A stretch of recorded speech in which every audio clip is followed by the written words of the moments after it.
Good morning, Flock Squawk Nation. It is November 9th, 2021. We are 2 days removed from the Baltimore Ravens taking a well-fought 34-31 victory against the Minnesota Vikings. This game had a little bit of everything. It had its ups, it had its downs, mostly ups though, and that's why we won the game. I'm here with Chad and I'm here with Brad. We're gonna start with Chad. We started the past couple podcasts with just like general impressions of the game. We were actually together for this game. We're going to have reaction videos up later on the Flock Squawk network on the YouTube channel. And you'll probably see them on TikTok as well, which is at Flock Squawk Podcast on TikTok. So what are your general impressions of this game? I thought that I kind of have a feeling that there's going to be a lot of these games coming down the stretch of the season. With how our schedule sort of heats up. We still have to play the Steelers twice. We play the Bengals, have to play the Browns twice. And we have a short week this week. We're playing against Miami in Miami on Thursday Night Football. So what did you think of this win here on Sunday and just general impressions of the game? Yeah, I mean, we got the W, so that's the most important, but it wasn't pretty. And there's a lot of concerns, I think, as a Ravens fan, especially when it comes to our defense. Our defense is, I mean, we've had one good game against the Chargers, and it doesn't look like it's going to get any better with the trade deadline gone. So everything has to be in-house with our fixes, and we just lost our starting safety, Desean Elliot, to a torn pec and tricep injury. So I think these defensive issues is what we're going to be dealing with for the rest of the season. So far, our offense and special teams have pretty much carried us to these crazy come from behind victories, which is definitely a positive, because that was the biggest harp on Lamar over the past 3 seasons is like, he can't come from behind. They're always ahead. And then when they are losing, they never win. But that obviously isn't the case anymore. So, our tackling, man, I don't know. Our tackling still is an issue. It was shown on that 60-yard gallop by Dalvin Cook, little outside run, just went all the way around and did like a figure 8 around the field, no big deal. And then our defense, that touchdown catch to Jefferson, Marlon Humphrey thought he had safety help, and Chuck Clark just hesitated, or he took the wrong angle, and Jefferson was wide open. So, but it was good to see that they kind of stepped it up in the fourth quarter and overtime. They had a couple, we forced them to punt a couple times, which was nice to see, especially after Lamar threw that pick in overtime. We forced them pretty much. I don't think they got a first down or anything. So that was good to see that they ended like that and they're able to do that. But I would love to see a defense that we're used to seeing all 4 quarters just shut, turnovers, tackles for loss, sacks. Our pass rush still isn't getting it done. I don't think we had any, maybe 1 sack. We didn't have any sacks. Yeah, I don't think we had any sacks. So it was a win, but there's so many question marks. And I mean, it just blows my mind that we're in first place in the division and second seed in the AFC. So we've been lucky so far, but it's not sustainable in my eyes. So I'm looking, we got a decent, easy matchup this week. So I see us going 7-2, but we really got to figure out our defense, guys. Yeah, we're going to talk a little bit about that later on in the podcast too. And it really highlights how I feel about the offense as well. Like the offense has taken leaps and bounds. We'll talk about Lamar here in a little bit, but I wanted to go to Brad. Brad, what did you think about the game? Do you echo the same sentiments that Chad does? Yeah, I wasn't impressed in any sense. The only real upside to this game is the fact that we got our running game down. a little bit. I think Freeman had like 76, 77 yards. Bell had 48 and a touchdown. And obviously Lamar going for breaking what the Mike Vick's 10 games with 100 yards. He got 120 this past week. And then other than that, I mean, the game was it was an ugly ass game to watch. Just being a Ravens fan, and we got bailed out so many different times throughout the game. We didn't even really win the game on our own. So I wasn't very impressed, but we did get the W, so I guess that's what matters. And then we'll see what happens on Thursday. When you have the $20 million man on your team, you always can rely on him to kick a game-winning field goal. That's why I was never worried, It's a huge win for the Ravens, though, just divisionally. Yeah. Especially with what happened to the Steelers last night.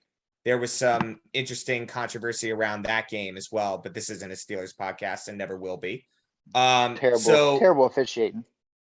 Yeah, and it's kind of been all around in the NFL this year in general. We're going to talk about some of the calls. We're going to play good call, bad call here during this podcast because there are some that the refs are they need to be held accountable for stuff, especially when there's instant replay available to you. I just don't see how you miss some of these calls, but I just think every game is going to be like this.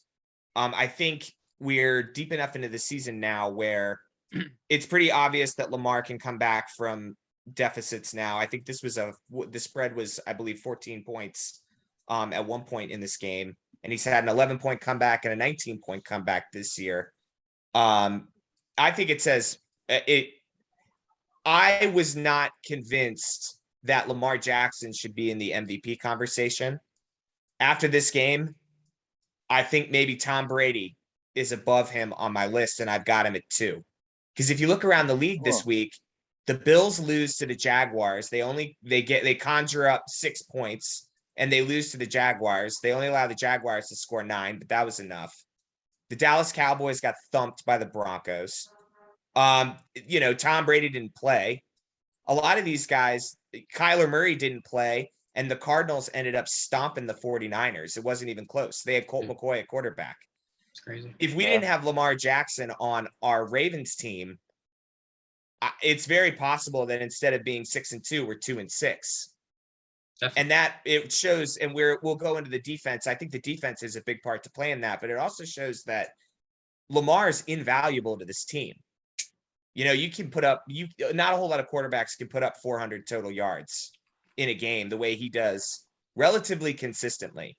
And I thought it was a game of 2 different halves. Like the first half, nobody's getting open.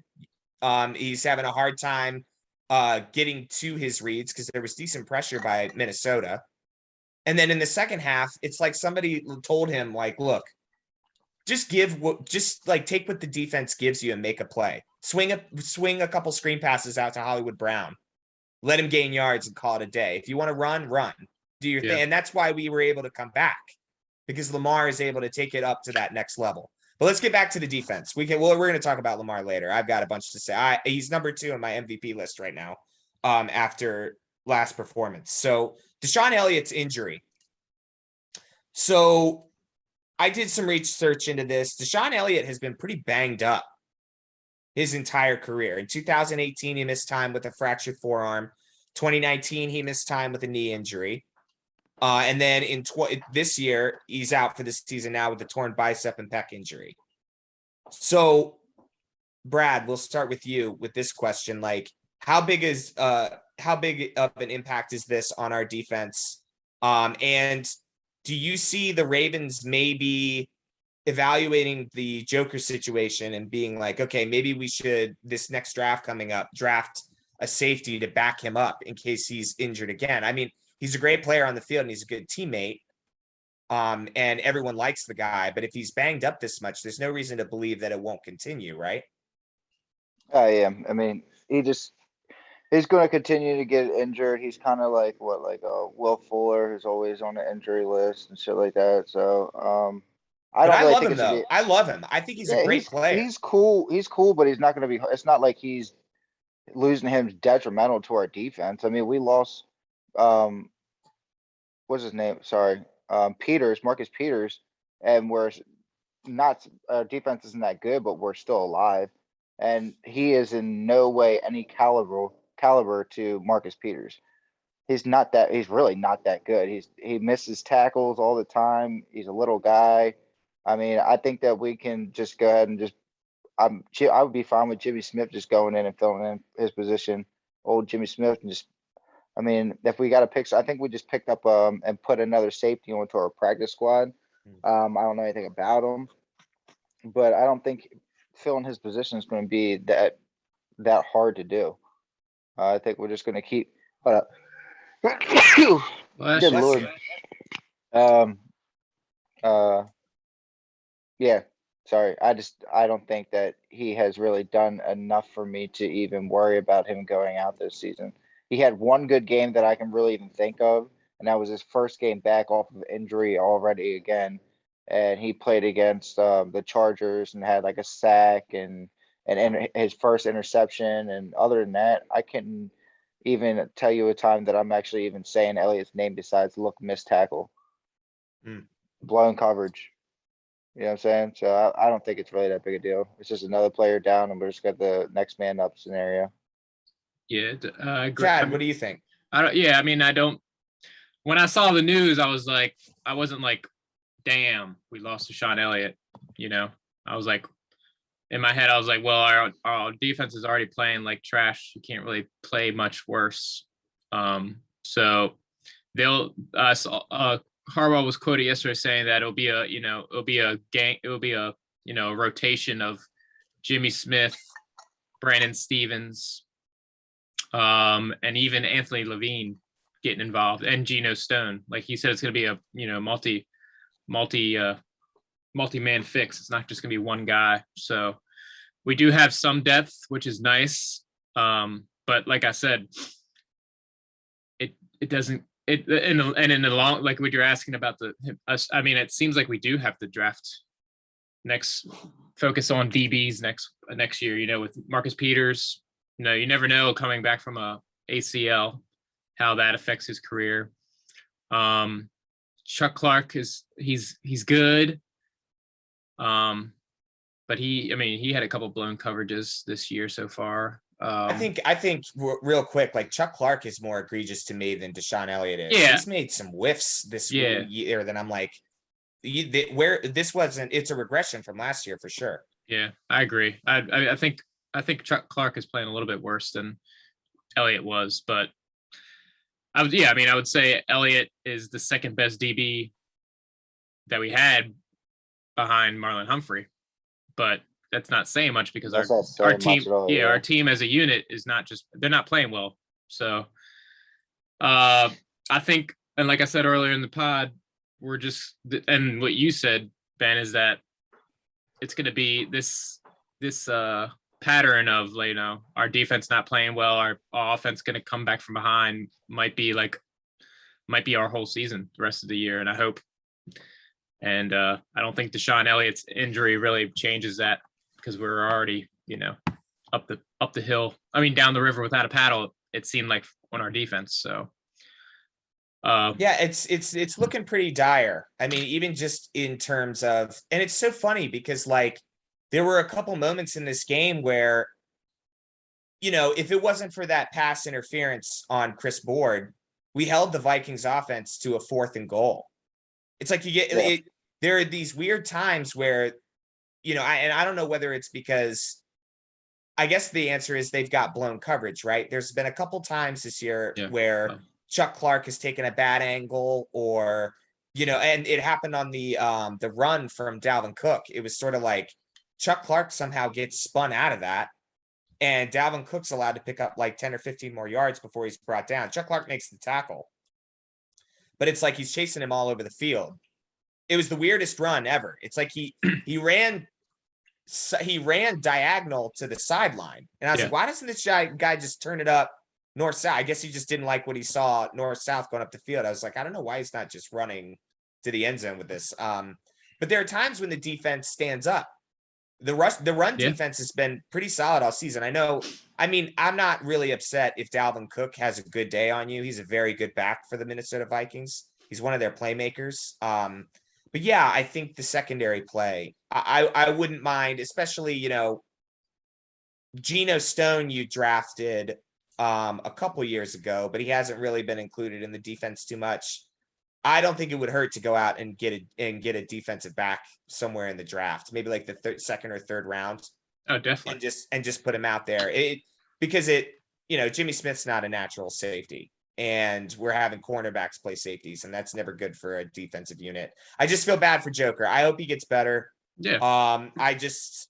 He's got a lot of intangibles that I like, and I think that matters in a locker room where there is so much companionship inside the Ravens locker room, maybe a little more different than other NFL teams in the year or in the NFL, excuse me. So we'll keep an eye out on that. I do think they should get some help in the draft. But can we talk about Lamar for a second? Because I said a couple podcasts that I was done doubting him.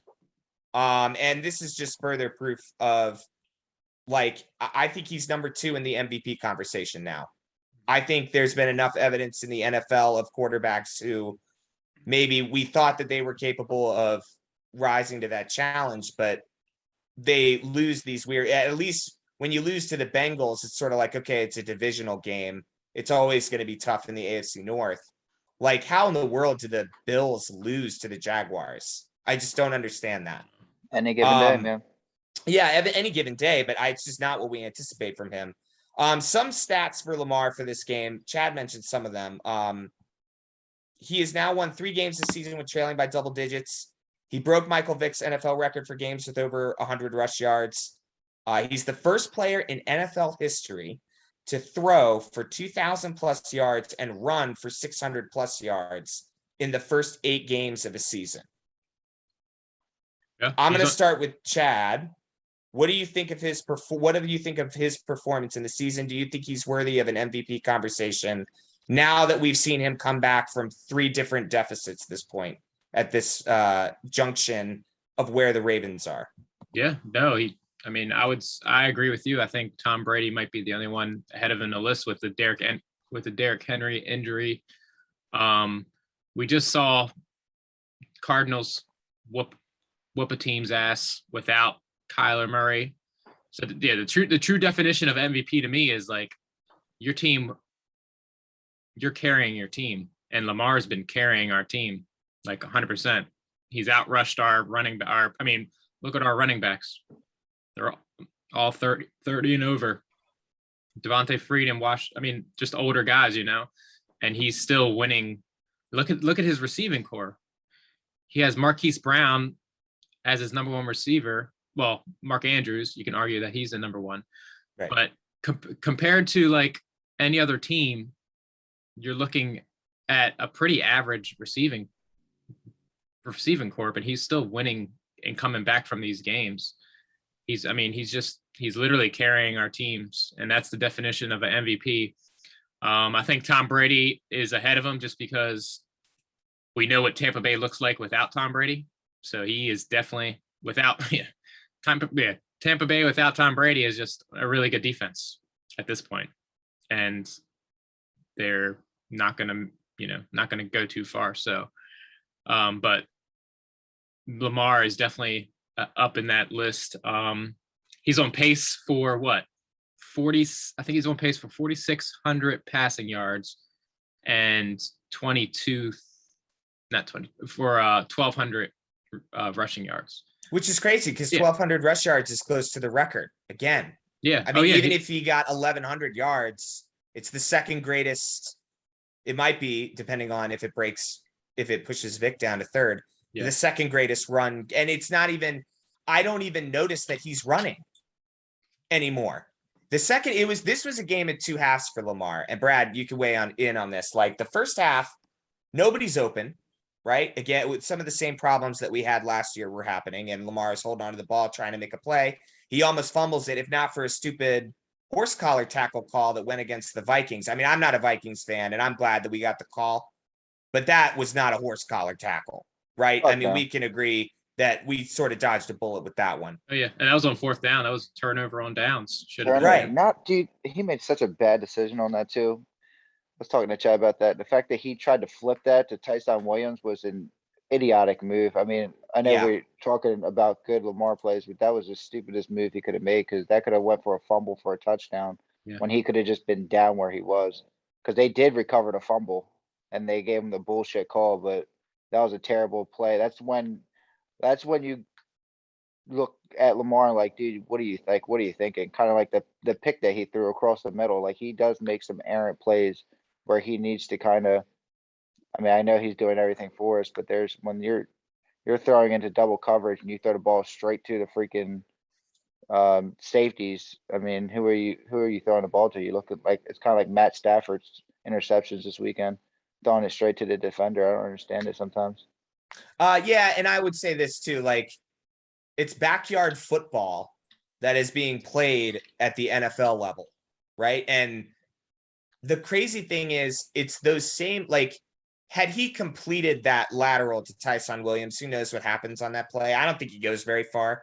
Yeah. I think he should have just thrown it away. Oh, that play was blown up. Yeah, he doesn't. Yeah, it was blown up. It was blown up, and that's fair to say. But that's always what Lamar is trying to do. Like rather than throw the ball away, he's like, "Can I get 2 yards out of a play?" I don't mind that in a quarterback. Really, that's just who he's going to be. There were some times where he's throwing sidearms when he shouldn't, and he misses guys that are wide open down the sideline. Mm-hmm. And you're like, "Why is that ball high, Lamar? Like, why?" You know what I mean? It's like. And then, but everything else that happens in the game completely makes up for it. Yeah, I agree. The way that he operates is not typical of an NFL offense. And I think when people view it from the lens of an NFL offense that they've seen before, watching Lamar is sort of disorienting. I'll give you a great example of this. My girlfriend and I were watching the Steelers-Bears game last night, and there was a play where Justin Fields takes off with the ball and he gains like 7 yards. It's a great quarterback run and he gets out of bounds. And Aubrey looks at me and she goes, "Gosh, like, why didn't he take it to another gear? Like, why couldn't he just cut and then go inside?" And I'm like, he's running at a full sprint to the sideline. And she's like, "Is he really?" And I was like, "You've been watching too much Lamar Jackson." Yeah. You're watching too much of it. What you're seeing Lamar do is not what other NFL quarterbacks can do. And that's why it's amazing to watch. Yeah, that happened to me recently watching a Philly game, and Hurts went on a design, run on the outside, and he gained like a half a yard. And I'm like, Lamar gets like 3 or 4 yards on those all the time. And I was like, damn, like Lamar is fast. Yeah. And he's on another level, man. Yeah, you can't compare it to anything else. Yeah. And it's just really wild to me that, and in the second half of that game, I guess the coaches just sat him down and was like, "Hey, just take what the defense gives you. If the defense is stacking the box, look for a pass route. If they're not, try and scramble if you can." You saw a lot more runs where he just took off and got pretty critical first downs, like on third. That's the kind of stuff that he can do that I just don't think you can't undervalue that at all. Yeah, and his mistakes will drive you crazy.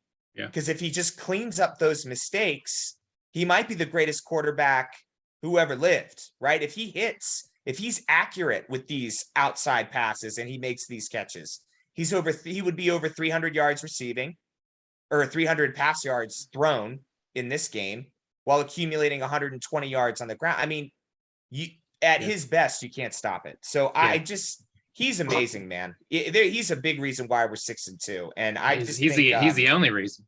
Yeah, and he gets a lot of flack, I think, and I just appreciate what you're watching, because what you're watching is something that I don't think anyone's ever seen before. I mean, 2,000 plus yards and he's run for over 600 in the first 8 games. It's unbelievable. Yeah. Let's play good call, bad call. Are you guys down for this? This is a new game that I thought of, because as I'm watching the Ravens game, I'm just looking at some of these calls and I'm like, and then the Steelers-Bears game didn't make me feel any better. That was absolutely ridiculous. But there were a couple plays here. So we'll start with how about we start with Chad on this one? The horse collar call. Good call or bad call? I think we already talked about it. Pretty much a bad call, right? We can agree. Definitely bad call. The Ravens got, we got 3 points because the refs hooked us up for sure. And we won by 3 points. And we won by 3 So points. take that for what you will, right? I mean, just egregious. Like he grabs him like way low. Yeah. It's not even close. Yeah, he grabbed his below his name, I thought. Like yeah. Yeah, Oh it's, yeah. it's so it's nameplate. It's anywhere from the nameplate up, and he was on his fucking numbers. So it was a Yeah, he was terrible on- call. yeah. Yeah. Hey, I but don't know. I was like, we'll take it. What We'll can you take do? it. I'm not Yeah. complaining. I mean, but it's not. Yeah, I mean, it is what. It's not like they. Yeah, I mean, the refs are always gonna fuck up every once in a while, and sometimes you're on the shit end of that, and sometimes you're on the good end, and we were on the good end that time. And either way, you're going to be on good call, bad call from now on because I think they should just be held accountable. I think their job is very difficult, but with instant replay, it's really hard. And I know they don't want to slow the game down, but let's just get it right. You know what I mean? There's some other ones too. The pass interference that we were watching the game with our buddy, John Doyle, and he said an interesting point. He's like, if you watch that play, it's the fourth and goal where Minnesota is going to score and get the touchdown. Kirk Cousins dives over the pile, right? The play before that, Chris Board gets called for pass interference, and the back judge doesn't throw the flag. It's the side judge who throws it and sees it. Good call or bad call? And are you upset? I'll say this is for Brad. Good call, bad call. And are you upset that the back judge, who's like right next to the entire play, didn't throw the flag? Because I am. How do you miss it?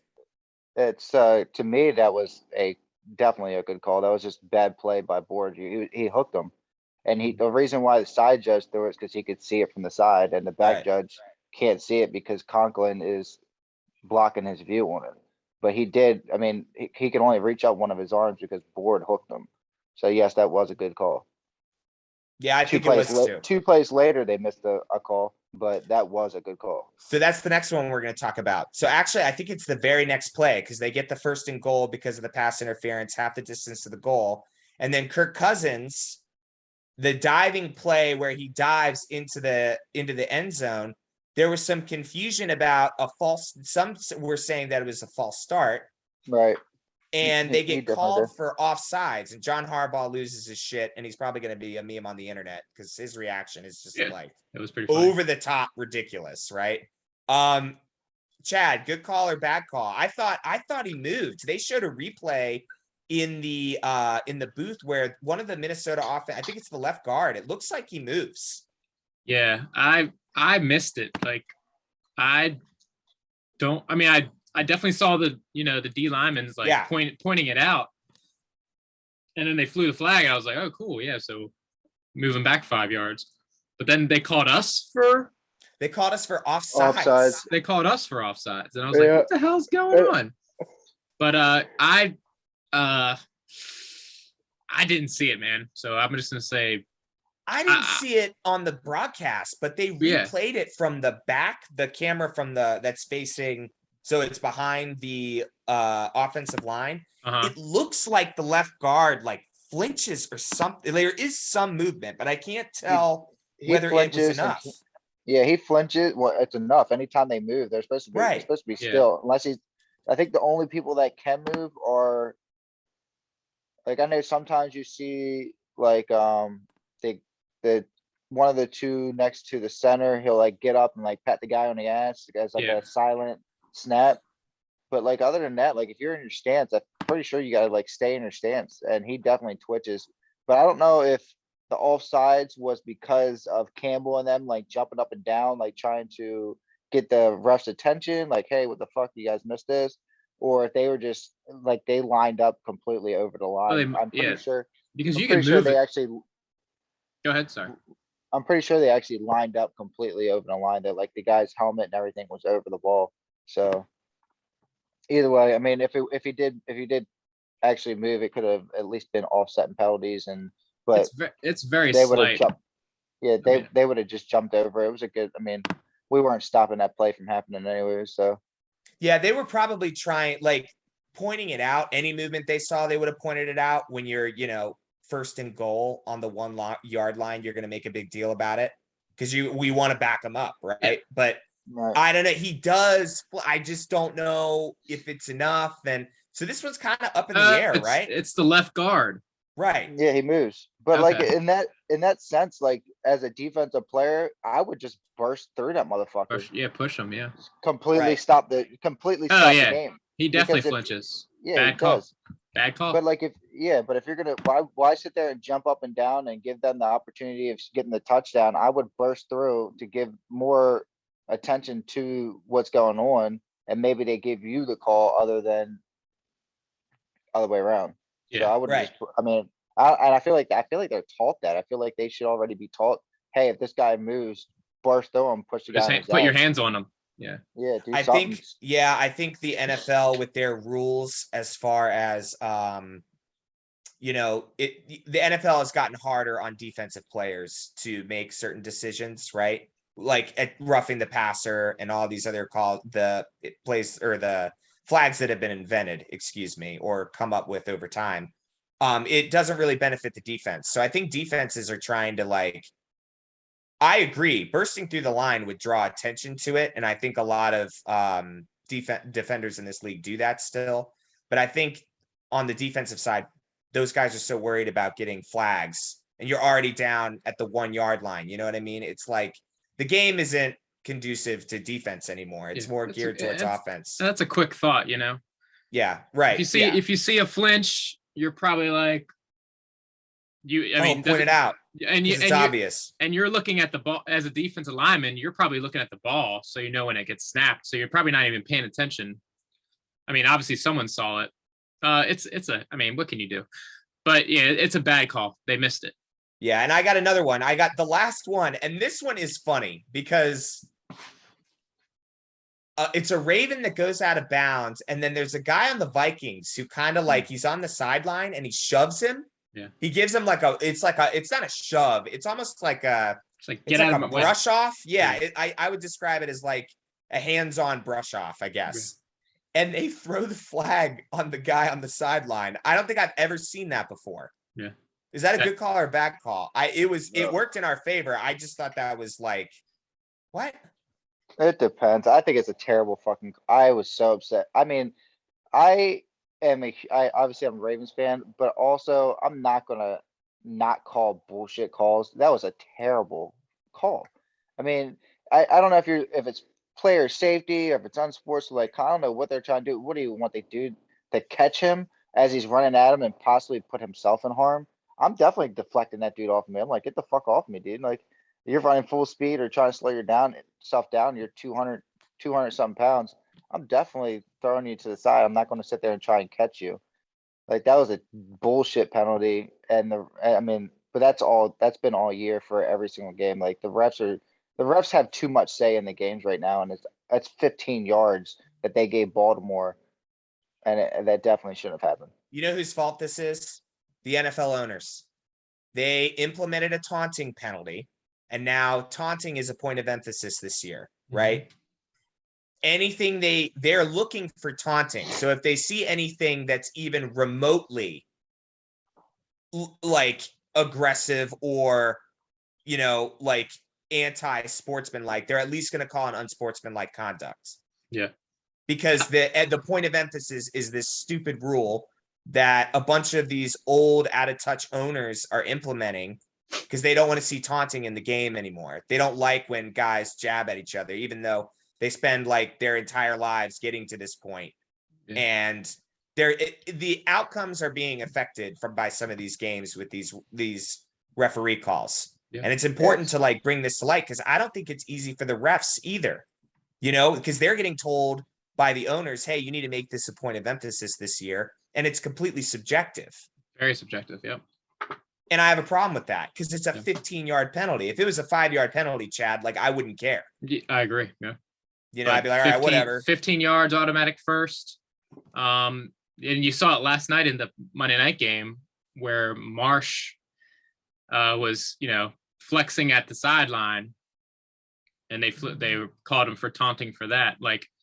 That's they were up. Pittsburgh was up 3 points and they were about to punt it.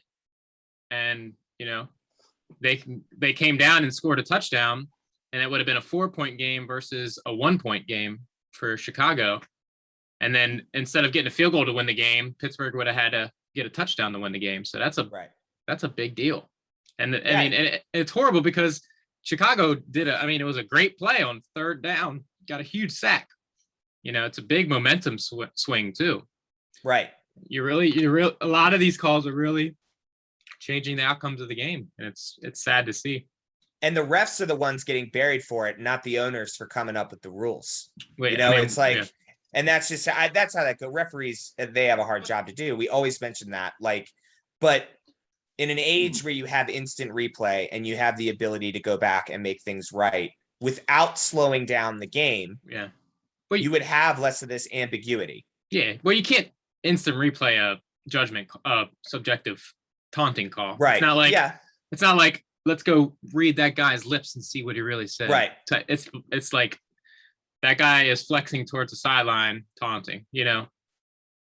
But I know, but a 15-yard penalty for that. I mean, that's terrible. It is terrible. I agree. I don't think it should be in the game. Sorry, gotcha. No, go ahead. Marsh should have went to the sideline. I mean, he did a little bit of extra shit. He was on that field for a little bit longer than he needed to be. But a 15-yard penalty is fucking bullshit, and an automatic first down with it. And either way, I don't even know if that ref was going to throw it. He fucking stepped into Marsh and then threw a flag on him. I was kind of wondering whether or not he threw the flag because Marsh, you're not supposed to touch the refs. And I was wondering if he threw the flag. I wasn't listening to it because I was at work. I was like, did he throw that flag because of the taunting, or did he throw that flag because Marsh bumped him, when you can clearly see that the ref actually leaned into him and to take the hit? Right. I was like, what the fuck's going on here? I don't like it at all. They call it taunting on the flag. Yeah. So he was I guess he was going. He said, I guess his argument is that he was reaching for, and his butt hit him. Marsh, he spent a couple seconds too long looking over at the sideline. He did his awesome, air kick, 360 kick. That was tight. Yeah, very acrobatic. Acrobatic celebration. And then, go back to your sideline. But he did stay on the field a little bit longer than you need to. Here's how it's a bad rule. We're a Ravens podcast, and we're advocating because we know that it's only a matter of time before our team gets caught up in some bullshit 15-yard penalty. That's how it's a bad rule. When everyone's fan base can look at a call and be like, that's a bad call because I wouldn't want that to happen to my team. Exactly. Especially in that big of something should happen. Especially in that big of a moment. Yeah, absolutely. And what if it happens, late in a game and that costs you a game? Yeah. A 5 yards, if you really want to make it a point of emphasis, a 5-yard penalty is enough to be like, all right, especially if you're at if the team's at 3rd and 3, you get called for taunting or whatever, it's a 5-yard penalty, they get the first down. I think that's a more appropriate measure of response than we're going to take 15 yards away from you. Yeah. For just being a human being. You're saying that a taunting, doing what that man did is worse than you taking a helmet-to-helmet hit with a quarterback or taking the knees out of a quarterback. You're saying it's that bad. Right. That's ridiculous. I would just keep hitting. I would keep fucking the quarterbacks up. Yeah, I mean, and then you get fined and they take all your money from you. Yeah, whatever. Then I mean, it's 15-yard penalty. At least you get the W.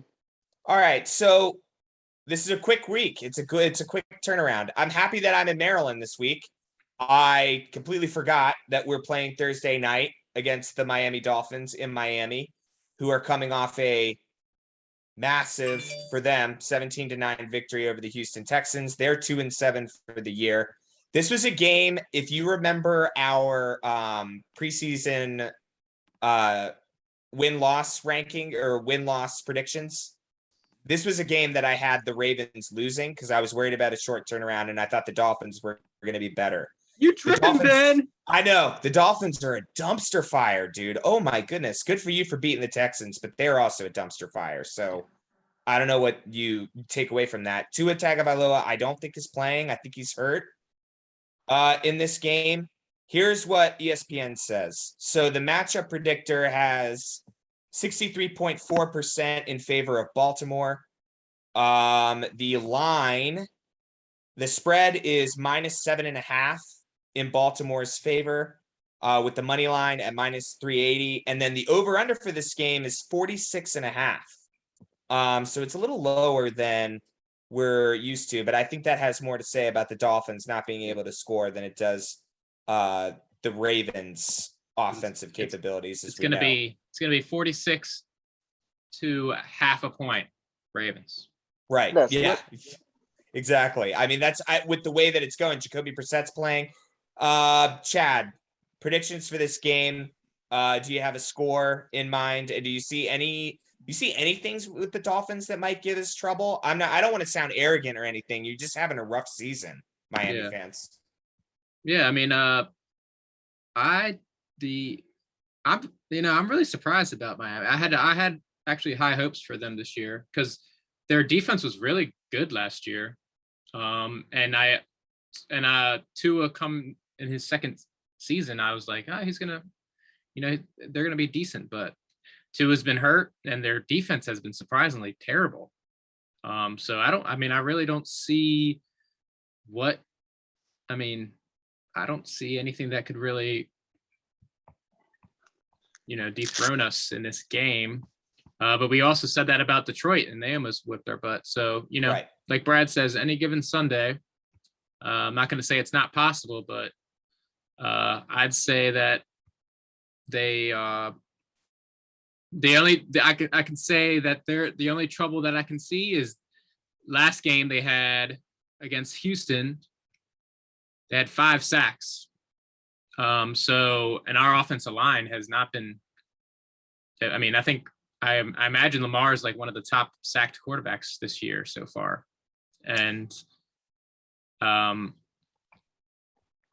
I have a theory on that, though. Yeah. I think it's because sometimes he has the ability to run out of the pocket and he sticks around a little bit too long. I think the Houston Texans offensive line problems are systemic. It's the reason why Deshaun Watson wants the fuck out of there. Yeah. Because he's been on his back his entire career. True. And everyone knows how good he is. And he's like, dude, but he's got his legal issues to sort out first. I'm glad that nobody moved from him for the deadline. Yeah. I think the way they do it is we beat ourselves, right? Do you have a score for this game? I'm gonna say, I'll say 30. I'll say 31-10. 31-10. Yeah, they do. I mean, they do have some offensive weapons. Jalen Waddle's rookie year. Mike Gesicki has been one of the better tight ends. But and it doesn't really. Coach Harbaugh was quoted yesterday saying they're off depending on which quarterback's playing because we don't know which quarterback it's going to be. Their offense changes slightly, he was saying, based on the film that they've watched between the two. So they'll be preparing for their offense, is the quote.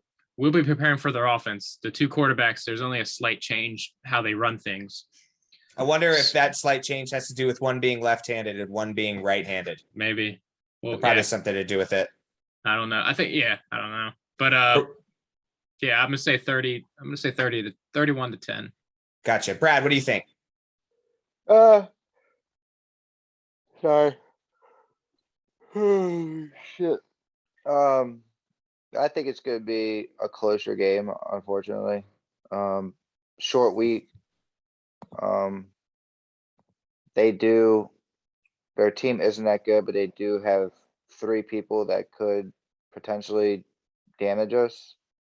Gesicki, Waddle, like Chad said, but also Gaskins. He's coming into himself recently. I know they used him for one game. He had 10 catches for, I forget how many yards. I think it was like 70 or 80 yards, but he had a big game. It was like 3 weeks ago. So I can imagine I'm using him in a passing game, especially the way that Detroit went on us in the passing game with their running back. So I'd say probably we'll call it 26-20 Ravens. 26-20. Okay, so that's under the spread for sure. It's also prime time, and we have not done good on prime time yet. We won in 2 overtime games in prime time so far. Yeah, and that was why, like in the preseason, if the Dolphins kind of remind me, they're the AFC equivalent of the Washington football team, right? The Washington football team, they have a decent year. They get a new coach that seems to motivate them. Everyone, it seems like that organization is going in the right direction, and the defense just like had a full retreat from last year. It's the same with the Dolphins. It's like they're like almost the same team with the same issues. They're statistically worse in every single category compared to the Ravens. Points per game, 17.2 compared to our 27.6. Points allowed per game is 26.9 for them. I mean, I don't know. I just don't think the Dolphins on a short week are going to be better than the Ravens would be on a short week. I think the only thing that can really stop the Ravens is themselves. Turnovers, not getting stops on short yardage situations where you've got like a 3rd and 3 or a 4th and 2 if they decide to go for it. I think Miami's going to be aggressive in this game because they want to get a win. They want to build on this momentum that they got after beating up the Texans, and beating Baltimore might at least give them something to look forward to for the rest of the season. But I just don't think it's going to happen. I've got the Ravens winning 33-17 in Miami on a short week. Yep. Go ahead, Chad. No, I was just looking at the comparisons. Yeah, I'm surprised, man. Their defense is 32nd in the league. Yeah. And they were a top 10 last year. I know. Yeah, Crazy. It's shocking. And it's crazy because Brian Flores was getting all this credit last year. Yeah. Oh, he's going to be the guy that comes off the Belichick tree, and he's the guy that's going to be leading Miami to the better days that they had with Dan Marino and all these other guys. And it's like, what happened to the defense though? And it's sort of like they've made some weird management decisions too, right? Like they signed Kyle Van Noy from the New England Patriots. They give him this huge contract. He plays with them for a year, and then the very next year he's cut. Yeah. And you're like, what'd you pay him all this money for? And now he's playing in New England, and Miami is paying for his salary. And you're like, what in the fuck are you doing down there? Why not bring him back for another? What, are you in money trouble? Like you're strapped against the cap? I don't know. It's a long game. Belichick pays his assistants to get head coaching jobs in the division so he can whoop up. So New England can, reign supreme in the AFC East. That's one of the hottest takes I've ever heard. It's a Brian conspiracy. Flores is in the payroll for New England still. Yeah, he's going to get fired from Miami if he doesn't look out. And then who's he going to have this spot for? They got 3 years. He's going to send his next guy down there. Unbelievable. Poor Miami. It's rough, man. It is rough. I mean, this was a year they were supposed to break out. I agree. Didn't happen. No, it just didn't happen at all. Yeah. Go ahead, Chad. No, I was about to rant about how bad I felt earlier in the podcast about being so negative. I was gonna say we had a negative pod today. Yeah, where's the positivity that I'm so accustomed to? I'm looking at Lamar Jackson like he's gonna win MVP this year, and you guys are like, man, defense sucks. Dude. Oh my gosh! Like, and to be fair, fans should be able to criticize. Well, the problem is with fandom in general, it's almost sort of like you look at your player and they could do no wrong to you. Regardless of what you see in a situation. And it's like, we can't exactly just sit here and say that every single player is playing amazing, that's just the truth. The nature of the Baltimore Ravens this year is just like, without Lamar Jackson, this team's probably 2-6. Yeah. And it's a little scary, to be honest. Yeah.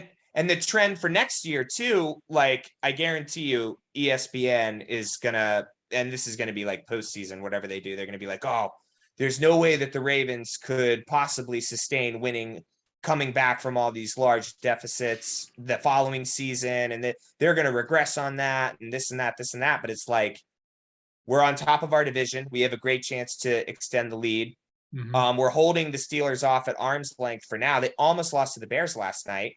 It's looking good in the division. The Bengals are. Yeah. Oh yeah. Let's talk about that. Yeah, the Bengals are collapsing. Our division. Yeah, the Bengals are collapsing. I don't know what happened. They were the best team in the AFC 2 weeks ago. Not my eyes. Well, neither one of you. I was the only one. I was ringing the alarm, and I'm like, hey, the Bengals might be really good. And then they beat us, and I'm like, oh wow. I'm like, I'm calling everything this season. And then they drop one to the Jets, and the Browns just beat the dog shit out of them. Yeah.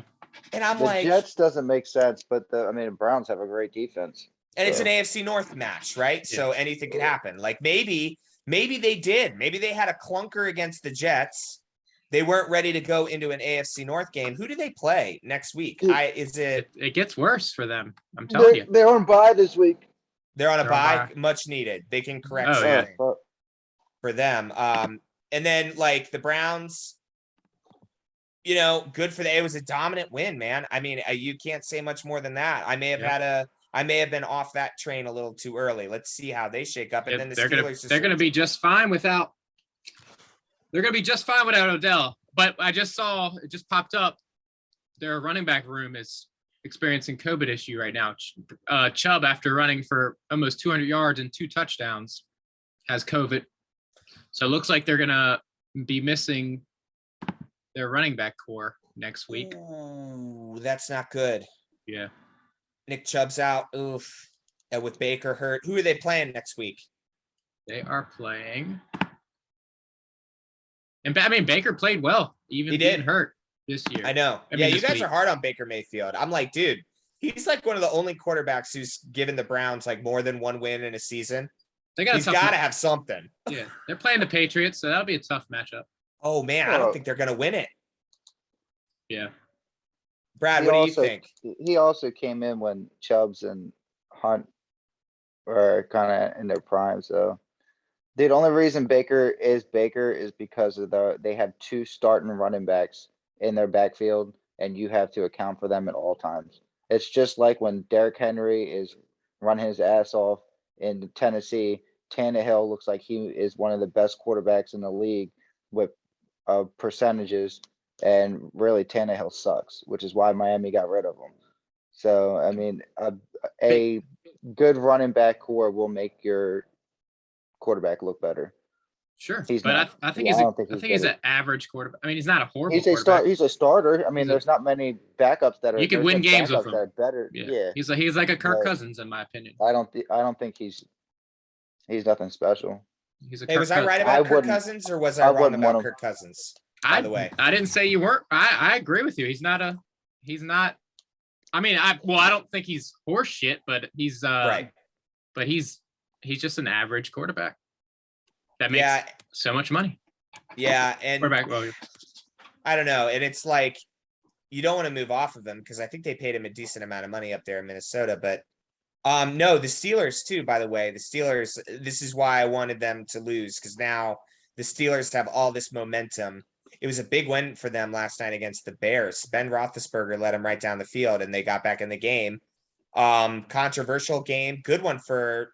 I mean, give it to the Bears. I mean, they played well in that game, but it just wasn't enough. So now we only have a 1-game lead in the AFC North, and lo and behold, it's the Yinzers from Pittsburgh that always seem to occupy the top ranks of this division. Yep. Out of the 3, I mean, I think it's pretty obvious that the Steelers are the team to be worried about, or do you still think that the Browns are the team in the division? Yeah. Brad, you just gave me a look like I had a dick on my forehead. Yeah, so go ahead. Like, you can talk about it. They're fucking terrible. They're not good. All they have is their yes, they have one of the best defensive players in the league right now. He'll probably win Defensive Player of the Year. He keeps playing the way he does.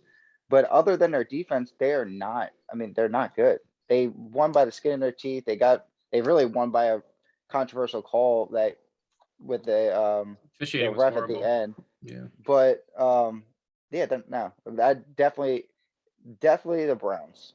The Browns or the Bengals. And I don't even think the Bengals are out of question right now. I think they had, like you said, a bad game against the Jets, which we all had bad games. Detroit hasn't won a game yet, and the only reason we won is because they gave us 3 seconds on the last count on the last play.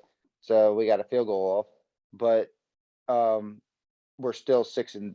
We would if without that game we'd be 5-3. So we all had bad games, and then they just got blown out by a great team. Browns are a good ass team. So I think that if it isn't us, it's Browns or Bengals. I don't think that the Steelers are anything. Yeah, go ahead. Yeah, no, that's okay. No, yeah. So it's a week by week thing for me. Last week it was Cincinnati, and Cleveland and Steelers were equal. Now this week, Cleveland is my biggest worry. And Cincinnati to me confirmed that they're not as good a team as they showed up against us 3 weeks ago. Browns just have a better offense than Steelers do. And they also have the defense to match it. Whereas Steelers have a great defense, but their offense is just 1 or 2 dimensional, like we talked about last week. They almost, they were up 20-3 last night or something like that. And they almost let Chicago come back and beat them if it wasn't for a couple bad penalties again that went the Steelers' way. They could have blown a huge lead at home to a rookie quarterback. Right. With a good first touchdown defense. too. With a good defense, yeah. I'm just saying, like, Steelers, nothing that I saw last night scared me for the Steelers. I'm worried about you, Chad, because if that's your mentality for the rest of the season, like it's a week-to-week thing, you might develop like personality disorder, like because the way the AFC North is going, I don't know.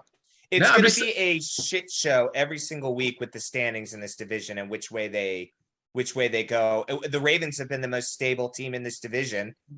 And even they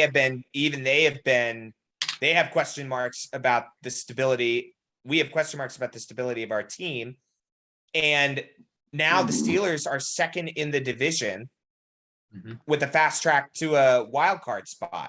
They've won 4 games in a row. I think it works. I know that Pittsburgh's offense is not like necessarily fun to watch. It's not necessarily fun to watch an aging Ben Roethlisberger throw the ball for like 4 or 5 yards a pass and have his receivers try and make something happen.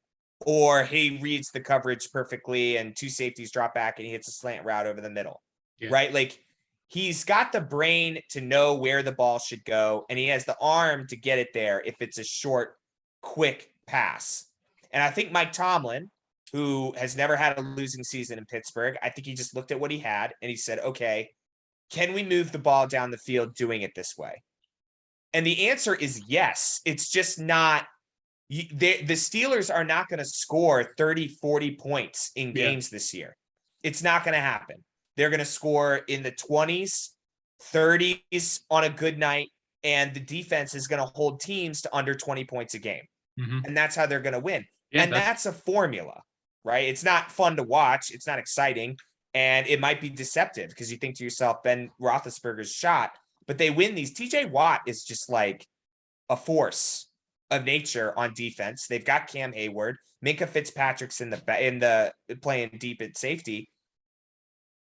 They've got things there that I don't like that this team is gaining momentum, and I think that those things work. And I think the Browns right now, after releasing OBJ, their team is still, there's a lot of pieces that haven't sorted themselves out yet. I think they are a good team. I think every team in the AFC North is good, and that's why it's going to be a crapshoot every single week as to what you get. I just trust Mike Tomlin more to have a team ready to go every week. I don't like their offense, but it's effective and that'll work in the NFL. And I love the defense. And they're the Steelers. It's just who they are. They're a giant pain in our asses every fucking year. And every year you never know how it's going to go with them. So I don't know. We'll keep our eyes on the AFC North, especially as playoff time comes down. The Ravens now have an 85% chance to win the division, according to ESPN statistics. And the Steelers schedule, I will say, before we like completely switch topics and sign off here, the Steelers schedule is pretty brutal coming up. So we'll really see how that team responds to that. Other than that, good pod, guys. I mean, this was great. I'm reporting to you live from my DC compound. It's a little different than normal because I happen to be in the area, and we'll be together probably for Thursday Night Football, right? I imagine. Yeah, definitely. It was a great week to come home. Brad's working, but Brad, I'm sorry, my friend, but it'll be a good opportunity to get a leg up in the division, and I'm going to be excited to watch it because I just don't think Miami has a shot in this game. Yeah, we're gonna need these next 2 wins, especially coming up. Browns twice, Steelers twice, and Cincinnati one more time. Mhm. Well, not only that, but we got Green Bay. Green Bay, and then we The got Rams. the Rams in January. Yeah. So it's going to be. I mean, I know it's tough for Pittsburgh, but we have We a tough outing as well. yeah. All right. I mean, Pittsburgh has the hardest schedule coming into the league, and ours was second hardest schedule. So Yeah, the back Yeah. half is rough. Yeah, we talked Yeah. about that in our preseason pod too. Chad, Yeah, any other I final agree. thoughts before we bounce on out of here? It's leaving me with a bad taste in my mouth talking so bad earlier about our team. There was two really good things on defense. Josh Bynes, ageless wonder. I don't know. He's like the only bright spot of our defense. He's like calling out the plays before they happen. He's tackling for loss. He's all over the field. That's a big positive there. It sucks that a 30-year-old linebacker is, flashing opposed to the highlight of our defense. Where's Hey, Brandon? you said you weren't going to be negative. I wasn't. It's great. It's a great thing. But also, this is a little negative. Where's Brandon Williams been? Like, I don't even remember. know. I don't remember even seeing him on the field, or is he? He's injured. He's out. Brandon Williams isn't playing? Yeah, he didn't play this week. Really? Yeah, we were without him. Yeah, he was injured. What What a He's on the surprise! inactive- He's hurt. He was on an inactive list. I had to check, but he's on the Oh inactive shit! list. I didn't even notice that. Yeah. That wasn't a knock on Brandon Williams, by the way. It was just, we I was got like everybody curious. hurt. Yeah, and then the other bright spot was how our offense, switched gears with. So it seems like in the Cincinnati game we saw it. There's a lot of zone backup zone. No one's getting open. The defense are, they're rushing 4 or 5 people, and everybody else is, deep 5+ yards playing zone. And I think you started seeing and then Minnesota was doing the same thing in the beginning of the game against us, but we saw a little transition where we were throwing the screen passes to Marquise, getting the ball out quick. Marquise, the defenders are like 10 yards back.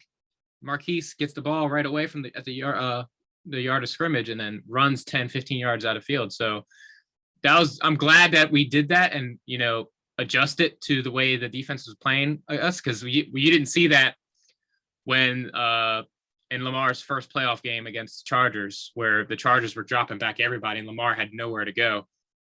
These quick passes can really beat that kind of defense.